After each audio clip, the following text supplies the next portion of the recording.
What is going on, ladies and gentlemen? Welcome to the 2 Feet on the Ground Gravity podcast. I am one of your hosts, Chris. Thank you for choosing to tune in today. Hey, folks, I'm excited about today's guest. We're going to be talking with active duty police officer, rap artist, and social media content creator, Forensic. That's his stage name, folks. For his content creation on Instagram, Facebook, he goes by DeputyHook'em, and he has a counterpart of Hook'em and Book'em. Just an absolutely great guy, produces great music. I actually found him back in either 2016, 2017, and I'm not a huge rap fan. I don't generally listen to rap music, but his lyrics connected with me, and I loved it. I reached out to him back then and said, "Hey, I love your music, man." He was gracious and responded.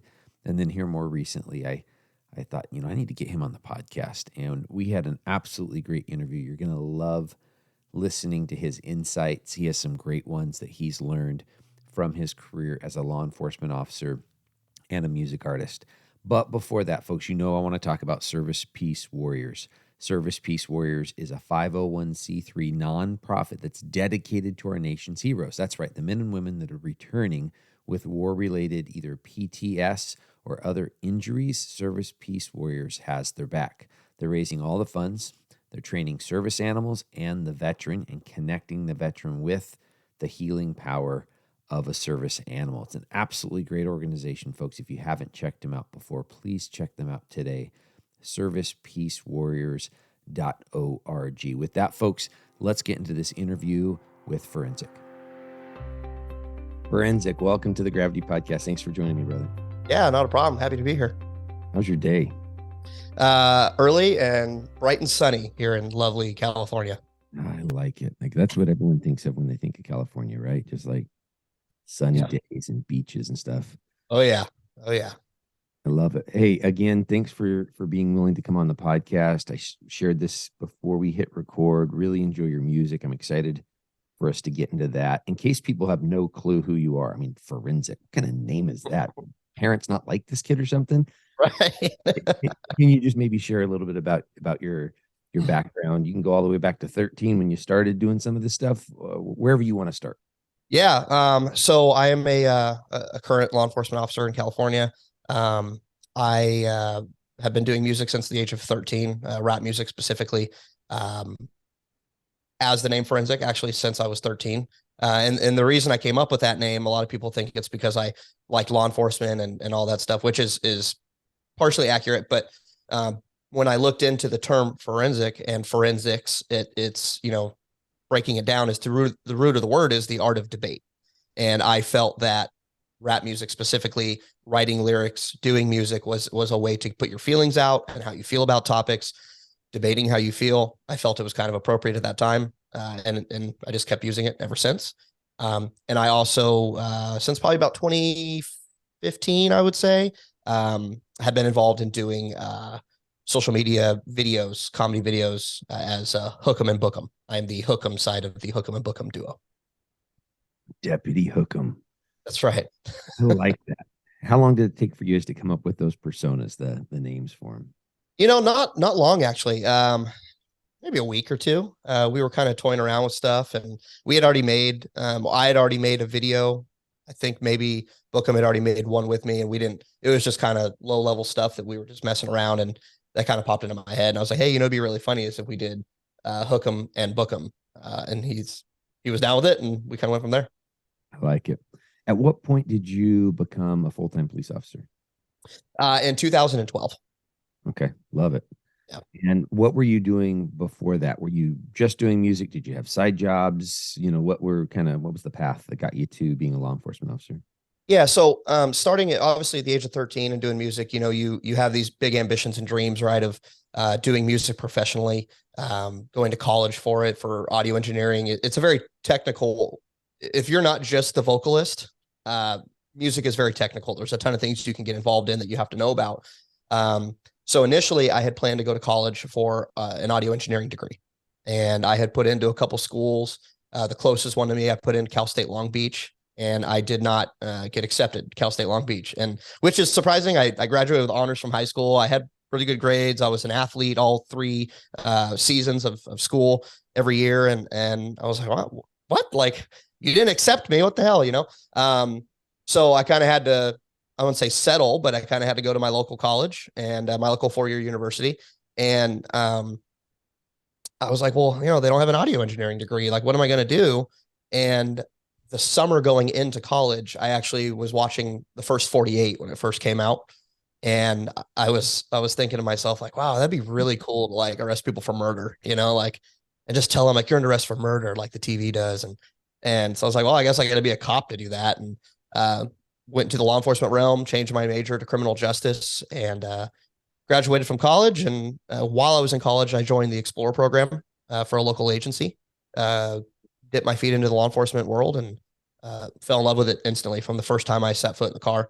And here I am now, 14 years later. So I did the Explorer program for a few years, and then got hired right at 21 as a full-time peace officer, but worked at restaurants, a local restaurant, family-owned restaurant, worked at the college for the police department there, several different things, but all led me down this path and the road I'm at right now, and couldn't be more thankful for it. Yeah. Prior to becoming a police officer, what were your lyrics like? Were they focused still on law enforcement, or was it more specific to your season of life that you were in at the time? Yeah, no, when I first started, it was, it's funny when I listen to old stuff, I almost cringe sometimes, because it's like when you're that age, you're trying to be someone you're not, and you're trying to act a way that's not representative of your life, because that's what you see and that's what you hear from people that you listen to. So there was obviously, me talking up things and trying to be hard and being a dork, basically. But some of those songs have survived. And if anybody who's listening to this is a fan of mine or listens to my music, on the Human album, there are 2 songs, Cali Step and What More. Both of those songs were written when I was 16 years old. Wow. So we kind of redid them and changed some lyrics here and there, but some of the actual original recordings were used to make those tracks on the Human album. Well, I'm gonna have to go back to listen to them, because anytime you know the history behind something, right, it just adds depth, sure, to the music, and or maybe the book, or whatever this artist is creating. So I'll have to go back. I know I already shared it with you, but I bought your album back in 2016 or 17. And just absolutely, the music really connected with me with Saving a Hero and Take Off the Gun Belt. Those were 2 of the ones that just really connected with me. So cool. For the listeners, check it out. You might think, I don't know if I like rap or not. Well, check it out. Like, just trust me. Check it out. Yeah. From there. So you start as a police officer in California. What different jobs have you done as a cop? I did patrol for a majority of my career. I'm going on just over 11 years now. I did patrol for probably 7 years, working several different areas of our jurisdiction. Within that time frame, I was a training officer, a corporal, the senior guy on the team, kind of a thing, and I really enjoyed that. And I think patrol, especially nowadays in the generation of people who are becoming cops, patrol is very overlooked, is how important it actually is. And it's kind of looked down upon as like, oh, you're still in patrol. Like, it's been 3 years. What's wrong with you? But that sets a foundation for the rest of your career, being a supervisor all the way up to the top. I mean, if you can remember what guys go through working patrol and what the calls are like, and the decisions that people have to make, it keeps you grounded to understand that, some of these policies and rules and things that you might as a supervisor have to come down on people for don't always make sense. They're not black and white. I did that for 7 years. I enjoyed every minute of it and had great time, great stories. After that, I became a detective. The detective realm that we worked in at that time, each location has like general detectives, right, that do everything unless it meets a criteria for a specialized unit to take it. So like if it's a fraud, but it's less than $10,000, we would take it. If it's over that, it goes to the financial crimes unit. I did that for about 3 years, and then got selected for homicide, and I've been working homicide for probably a year and a half or so. What has the so I've worked in a number of similar units. What has the consequence been on you? Meaning there's a cause and effect, right? We're human. Actually, I didn't plan that. Kind of came out that way. Yeah. But I think that's probably why your album connected with me is because we're human. And we can't, no matter how big and tough you are. I was a SWAT cop for a couple of years, right? I was in the military. Like you can be the biggest, toughest dude in the room. Yeah. And as Colonel David Hackworth says in About Face, we are all a cup. And when we take in trauma and loss, eventually our cup's going to fill up unless we have great stress management skills and we're emptying the cup on a daily basis. Right. What has some of your experience been in that because of the job? What have you seen that how have you seen that impact you, your family, your relationships in general? I think it's hard to the last 10 years, we'll say maybe not 10, maybe 7, 6 years have been extremely different for law enforcement, right? Than it ever was before. And so I think things have changed. When I first started up until 2016, when Ferguson happened, um, the job was a blast. I never needed any of that. It was never any of like, oh my God, this is too much. I've seen too many bad things. That never even crossed my mind. I think that the way I work, and my partners tell me this too, is like the way I am mentally, I have a really good ability to put up a wall, right? And understand that what I'm dealing with is not my emergency. It shouldn't take emotional investment from me because only thing I can do is get there after the fact and try to make it better. Yeah. And my parents were both first responders. My parents were both paramedics. And so that was kind of taught to me very early on in my life that, there's terrible things in the world and the world's a terrible place, but it doesn't have to be terrible for you because it's not your problem. When you become a first responder, it's your problem because you're there to fix it, right? Or it does affect you personally, like an OIS, or you get injured, something to that effect, or your partner is killed. Obviously, that's going to affect you differently. But I think some people put a lot of emotional investment into what they go to. I personally do not. But surrounding yourself with friends that understand what you do and support what you do, I think a lot of cops struggle with that. They find themselves becoming peace officers, and then their friends from high school start, floating away. Their family members who might not be very favorable towards law enforcement start to have problems with them. I have never had that problem. So personally, I'm very lucky in that aspect. But I think the biggest thing since 2016 that has kept me where I need to be is the relationship I have with my wife, who's also a peace officer, and social media. I mean, the outlet to do music and to do videos that make people laugh. That's not just done for me. It's done for everybody who sees it, listens to it, watches it, keeps up with it, whatever. In the same way that it helps me, because I know it helps me and I know that it's an outlet for me. And ever since I was a kid, I was always the jokester, right? I was always the make people laugh, cut the tension with laughter. And that's kind of how I've done it. And I think social media has played a big part in keeping me grounded and keeping me where I need to be mentally. But it's been a very difficult road for law enforcement in general since 2016. But I think people have to realize that a lot of stuff is outside of their control, and you can't control what politicians do. You can't control what department leadership does for the most part. You can't control what laws your state creates. All you can do is understand that your job is to enforce those laws or do what the law says you should do.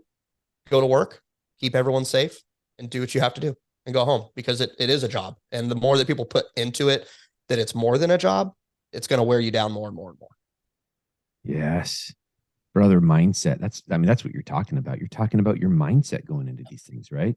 Definitely. And what would you say? Have you ever had partners that do struggle with some of the calls? The ones that you're able to kind of flip that switch and be like, hey, this is work right now. This isn't going to impact me. Yes, I have. I've had partners that that are no longer working, right? Because they had issues with something that happened. I've had partners that have been involved in OISs that they never fully, I don't want to say got over it, but they never were able to get it out of their mind when they go back to work, and it caused problems right at work. And not only just my direct partners, but people you see in other agencies locally or throughout your agency that you hear about, or nationwide. I mean, it's a struggle, man. And I think the biggest thing for that is that departments have been extremely behind the curve when it comes to mental health services for their employees, checking in on their employees, the way that things are brought to people's attention when something's wrong. Like, it can always be done better, right? Let's say you do something really well on a call, but you drop the F-bomb on your body cam, and they focus on that instead of, hey, you did really good, but just be careful because we wouldn't want somebody to think something else.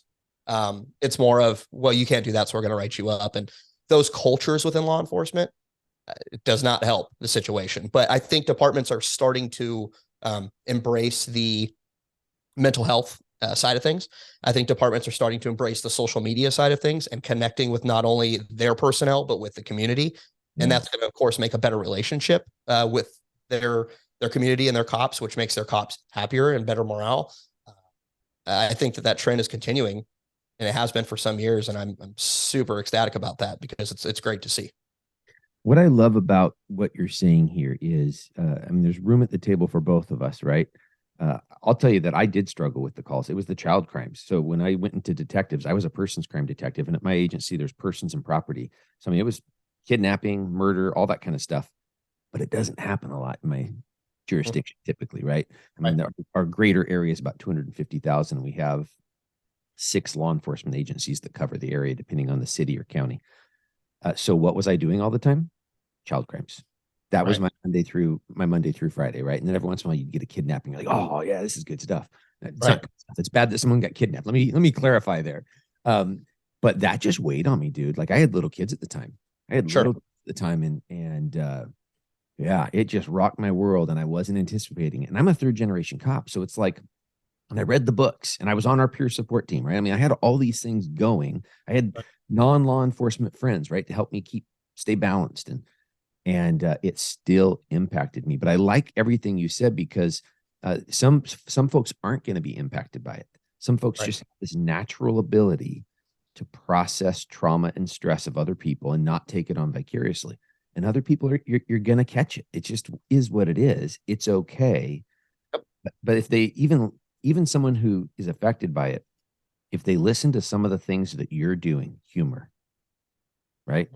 Something that you love, music, right? Some of these relationship, your spouse, your wife, the fact that you guys have a strong relationship, it sounds like, those are foundational pieces that I think can apply to everyone. Yeah. And I think another, thing to point out is if you're somebody who doesn't have that 100%, and I don't want to make it sound like I'm like, nothing ever bothers me and I just go to work like a robot, because that's definitely not the case. There are things that bother me, but I think it's important for people to realize that when and if things bother you, that's okay. It's completely normal. It's not like, well, I'm the one cop who can't handle seeing a child sex crime, and so maybe I shouldn't be a cop anymore. No, because we're the people that are sent into the fire to see the things and deal with the stuff that society doesn't even know is there. Yes. And it's all on our shoulders, and we feel like we can't tell anybody else about it because it makes us look strange, or, oh my God, I can't believe you deal with that. And my friends, my friends who are not law enforcement, when they, when I talk about my day or tell them about things going on at work, my wife is a child abuse detective, so she deals with all that. And her and I, we just, this is what's going on. This is cases I got. And my friends are like, oh my God, like, wow, that's so crazy. It's like, watching Discovery Network or something, talking to you guys. And the public doesn't see the negative. They see the exciting, right? And I can never do that. That's crazy. Just because we do it doesn't mean it's easy. And just because we do it and it doesn't bother us all the time doesn't mean we're broken. So I think cops got to remember that. It's okay to be human. It's okay to have emotion, but it's not okay to keep it to yourself. Yeah. You have to have an outlet. You have to have, I hear a lot of cops, the big thing is, I didn't talk to my wife about this because I want to protect her from what I see. That's totally counterintuitive to me to what you're trying to accomplish, right? You're not helping your wife by keeping it from her. You're probably making things worse. You just don't realize it until you can't repair it. And if your spouse or girlfriend or significant other or whatever can see what you're dealing with, they're going to understand you better. And if they understand you better, they're going to understand why you maybe have the highs and the lows that Dr. Gil Martin talks about, right? And why you have all these things that you have to take time away from family when you come home to decompress. It's not going to make you look like a bad person or a bad dad or a bad husband or a bad mom. It's going to make you look like you're dealing with something normal and normalizing it so that you can get through it properly with their assistance. And that to me is more important than keeping. People know the world is how it is. Parents know that there's murder and there's child abuse and there's robberies out in the world, right? Shield your kids from it, but don't hide it from your spouse, because that's your number one in-house counselor that if you don't deal with it, you're going to have issues 100%. Brother, I love what you're saying there. I totally agree. And I don't tell my wife, like, hey, this picture I saw, let me tell you all the gritty details of it. No, Sure. Right. I'm absolutely going to tell her. I Right. had to look at child porn today. I Right. had to see what this bad person is doing to kids, and I can't get these images out of my mind, babe. Like it's wow. I'm sorry, I got distracted there. I love what you're saying. You're good. I love what you're saying with this, because I've heard that from I heard that from senior cops when I first became a cop. You know, I don't tell my wife about this stuff. I don't tell my husband about this stuff. Yep.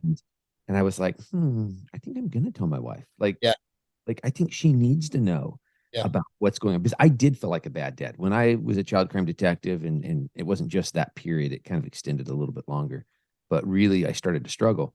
I'm yelling at my kids. I'm yelling. One of my daughters will hit my other daughter, and I'm in her face. Do you want me to touch you like that? In my mind, I'm defending my kid, but none of my kids liked it. Even the one that I was defending, right? They were like, "Holy crap, dad's really losing it right now, and is he gonna hit one of us?" Right. And I wasn't gonna, but the violence that in my voice, right? The confrontational violence was concerning to him, and my wife didn't know what was going on. I felt like a failure as a dad, as a husband, all these other things. And thankfully, through a lot of conversation and a really good counselor and doc, I eventually got to a spot where, okay, like, what would you say to senior cops? Because you kind of went down that road for a second of we don't talk about this stuff, you know, because we don't want to look weak amongst our peers.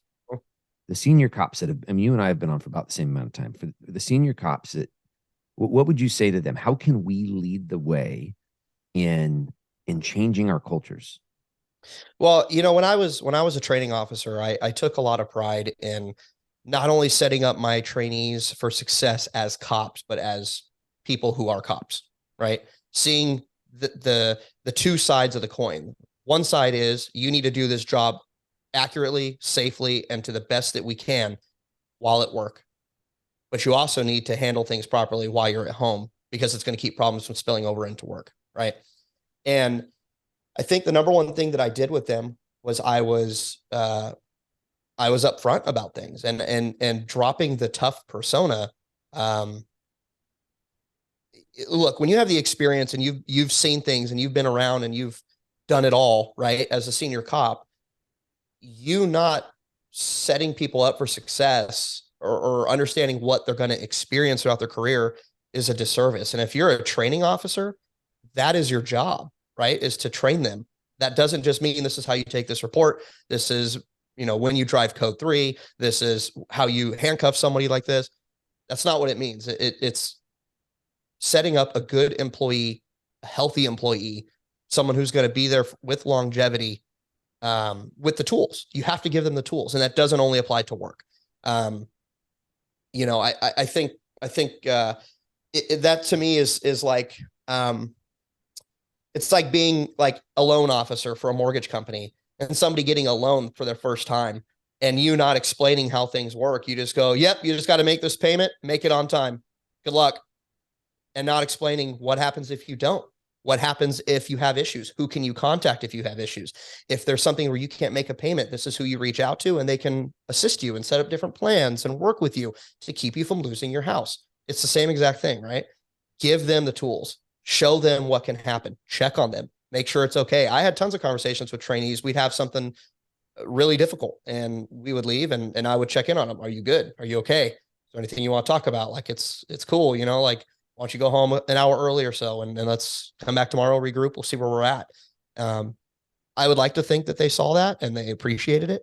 I think they did, because I think a majority of them are still working and doing quite well. That's important. You have to, you can be a leader without being a jerk, right? Yeah. And you can be stoic and senior and mature without losing humanity. You just have to balance that. You got to sprinkle it both in, right? You got to make the final product. You got to put all the pieces together. And that to me is a big one, is taking care of the people that are newer than you and that you're training, so they have the tools. I like it. I like that analogy with the loan officer too, because that resonates with anyone. We've all taken out a loan, right, on our houses, most likely. So, okay, let's transition to your music. What is that process like? How often do you release music? What's when you decide, hey, I want to get creative here. I want to produce something. What's the kind of that process of you, from you having the initial idea to you actually releasing something? Yeah. So, I haven't released as much as I've wanted to in the last few years. I think that's just because I think I put a lot when I write songs, and when I put lyrics together, it is part of my emotions and my things that I've gone through, but I'm also using stories from cops that I've met across the whole country, messages I've received, cops I know personally, things that they've dealt with. So putting all that together, it takes an emotional toll, right? It's not easy to, talk about suicide and talk about PTSD, things that I might not personally have ever dealt with, but I know people that have, and being a vessel for that, to put it out to cops nationwide, who half of them probably have dealt with stuff like that, right? But when I set my mind on doing music, initially with Human, like we knocked out that album. And then after Human, I did another single or two. And then I did Order versus Chaos. And that was within like a 2-year period.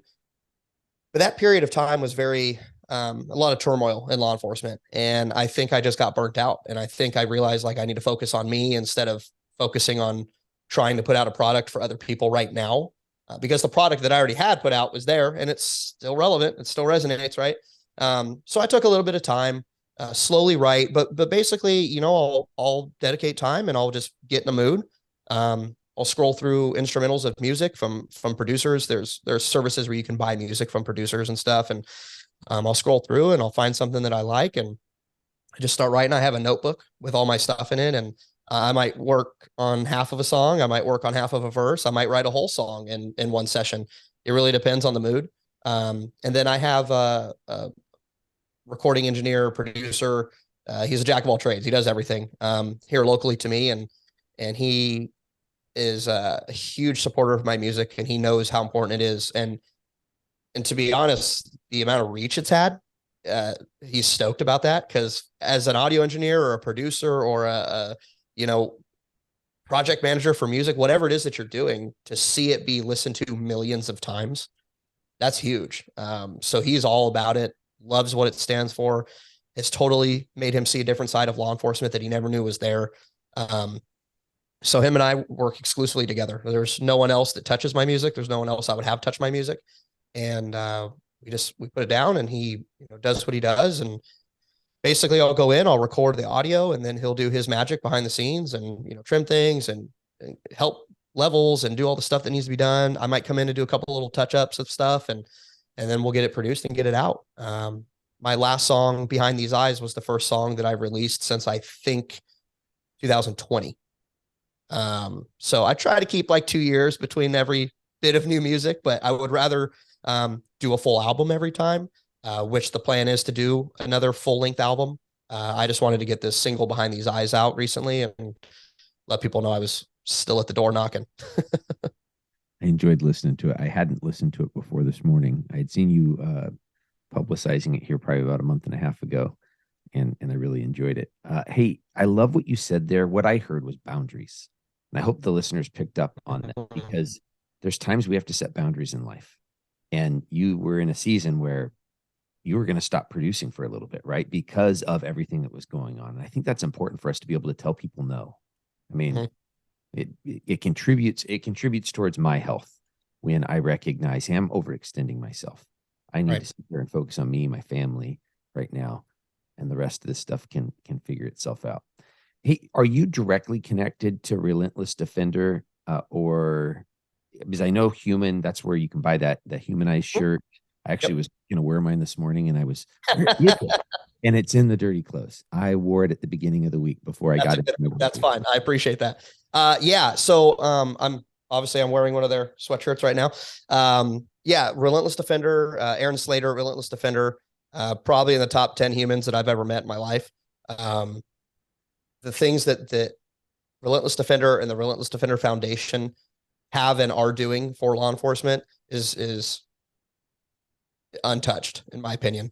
I can't say enough things about them. Great people. They've opened their home to me. They've opened their business to me.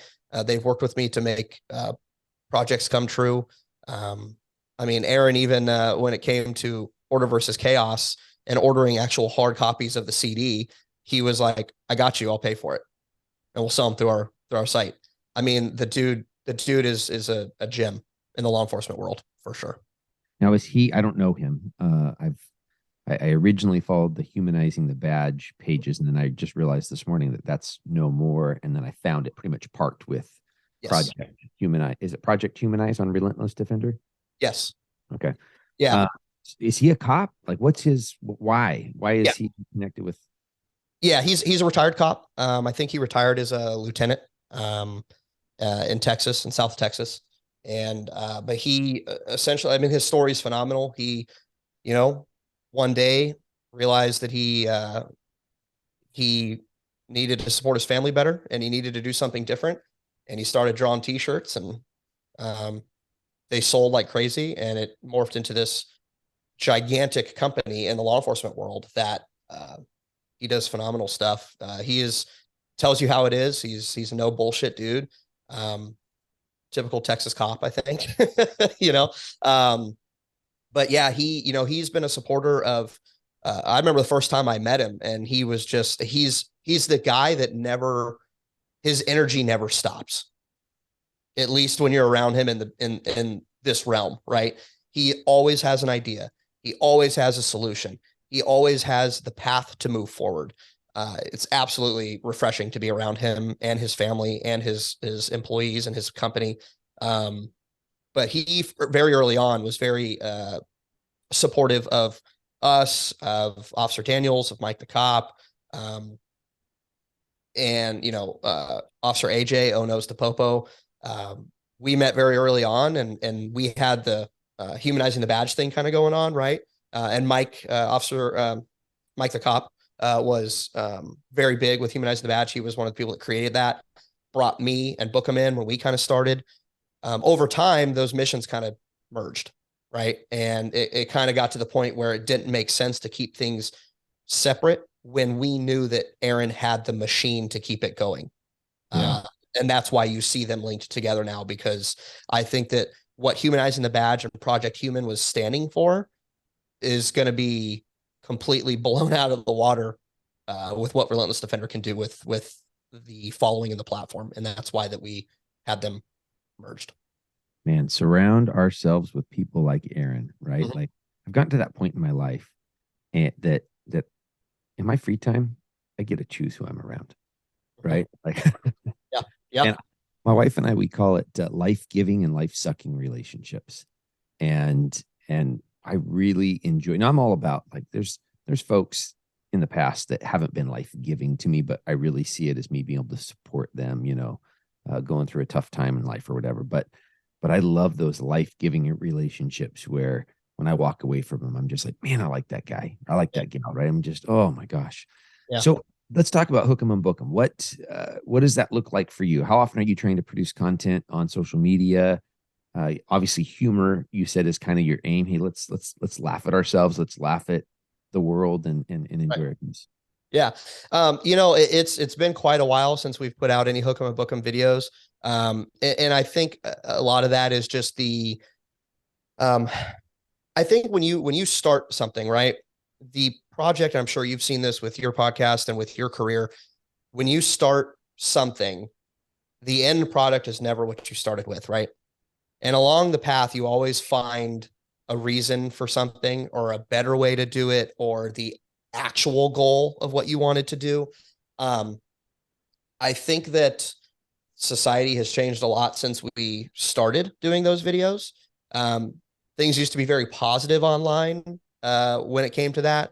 Not obviously not always, right? There's always been a hate and discontent towards law enforcement online, but it seems like more recently, probably in the last 2 years since 2020, um, it seems like you're damned if you do and you're damned if you don't.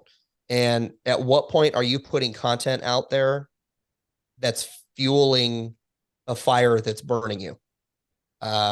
So we're kind of having to readjust how we do that.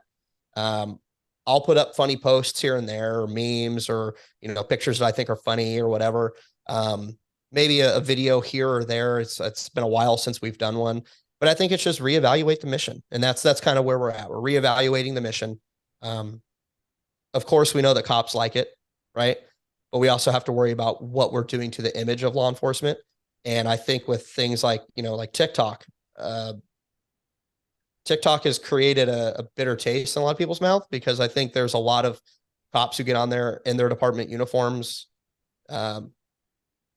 doing whatever, which I don't care. I mean, obviously, if it's somebody who has been doing videos for years, not in my department uniform or on company time, but I can't be like, oh, those guys who make videos on TikTok, that's stupid. Why do they do that? Because right? I'm here as part of that.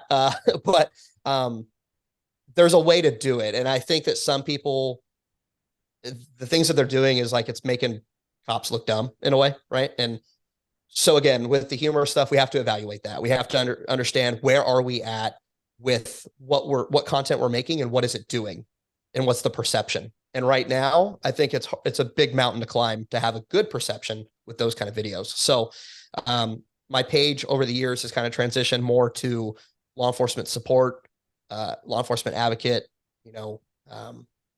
just being a voice of trying to speak for the right thing and trying to speak for what cops need to hear and what the public needs to hear about cops too. Yeah. There's a time and a place for things in this world, and having the maturity to recognize it. And I haven't always had it, right? I mean, I definitely have more of it now than I did in my 20s. And I'm hoping when I'm in the 60s, I'm going to look back right now and be like, oh man, I didn't totally have the picture, but at least right now I know I don't have it, right? Whereas before in my 20s, I thought I did. Like, I got this thing figured out. Yep.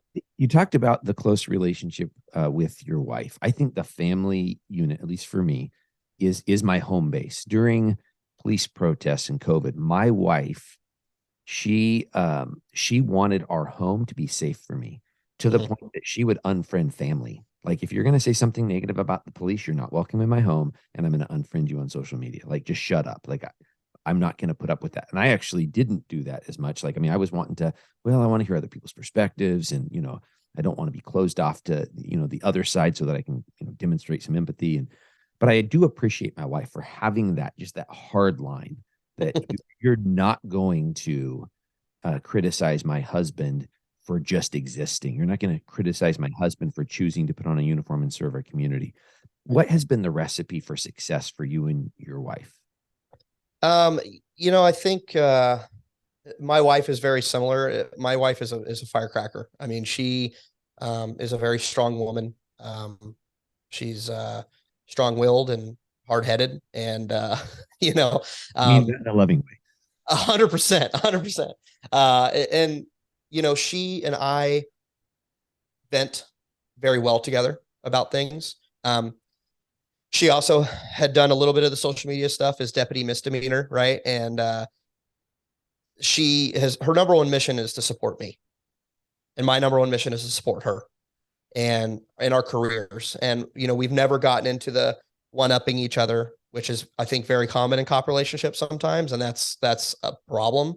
A lot of people say, don't, I would never date another cop because of this, that, and the other thing, and I would never do it differently. I mean, there is not one roll of the dice that would change the position I'm in right now with her. And I think that just our families are super supportive. our friends are super supportive. Are there people here and there, you know, online, social media, on our personal side of things that say stupid stuff? Yeah. But I think that's just the public's lack of knowledge. And I've had conversations with people and they choose to not accept what I have to say, or think I'm covering for something. And okay, well then I guess you're not going to associate with me anymore, because I'm not going to surround myself with people who can't see the other side of the coin. Right. But I think that's a two-way street as well. Like you said, right. You want to hear what people have to say. You want to hear the other side and not look like you're just, you know, following that robotic mindset. But between her and I mean, we have loving families, and we go and try to travel and do things that we want to do. We don't have kids yet. You know, that's definitely on the horizon, hopefully. But I think that helps us too, because we can focus on ourselves right now. But yeah, I mean, as far as it comes to online, like she's on social media now just for like funny videos and reels and memes and stuff. So I don't think we get too spun up about stuff. I mean, we're both very even keeled people. But just having each other, it's the greatest thing, because she gets me and I get her, and we're kind of the same person in a way. She just has longer hair than I do. A lot more hair than you do. Or any hair at all. Yeah, exactly. Yeah. I had this beautiful mane in high school. I shaved it, joined the military, and then when I tried growing it back out, I realized it just made me look more bald. So I've now happened to me. I shaved it in the academy and it never grew back the same. Now I just invest in hats. Hats are transition now from law enforcement to a Rogaine commercial. And Rogaine, if you'd like to pick up the Gravity Podcast, reach out to gravityct.com. Exactly. Not so much for the money, but for the hair, right? I mean, that'd be the good part of it. Right. Hey, brother, I want to value your time. What is the best way for people to follow your music, to follow your posts, to follow you and what you're creating as Forensic and as Deputy Hook'em? Yeah, so Deputy Hook'em, you can find Facebook page, Deputy Hook'em and Deputy Hook'em. On Instagram, Deputy_Hook'em. My music, I have one Instagram, so Deputy_Hook'em does both. But on Spotify, Apple Music, iTunes, Amazon, Deezer, I mean, whatever music platform you listen to, search Forensic. It'll be there under Forensic. I have 2 albums that have been released, as well as several singles over the years. Yeah, it's all over. It's available everywhere. Which is a pretty cool feeling as an artist. But yeah, Instagram, Facebook. I have a Snapchat that I don't really use much anymore, but it's there. So if you go to any of those 2 spots, Facebook and Instagram, you'll find everything you need to know about checking in with me and keeping up with what's going on. Love it. And to the listeners, if you look down in the show notes, you'll find those links easy to get to. Forensic, again, brother, time is my greatest commodity. I can't make more of this stuff, and you have given me a lot of yours. I appreciate you, brother. Absolutely. Thanks, man. I really appreciated it, and I appreciate what you do for law enforcement. Have a great day. You too.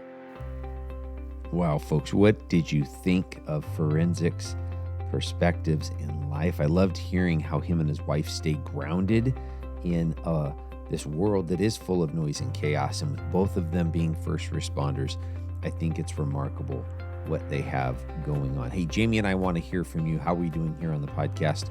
There's a few different ways for you to communicate back to us. First and foremost, please follow us on whatever podcast platform you're consuming this on. That will cause the next episode to come up when it's released. You can also rate and review us. That helps us out, making this podcast more discoverable for others. So if you're listening on on Apple or Spotify, you can go to the main page. There's 5 stars waiting there. We'd really appreciate a 5-star rating if we've earned it, folks. If we haven't earned it, maybe shoot me an email instead at chris@gravityct.com. Let us know how to make it better. Future Marriage Monday topics or guests for me to interview. Folks, we only get to live this life once. Let's go out and take care of the people in our tribe. Take care of each other. God bless.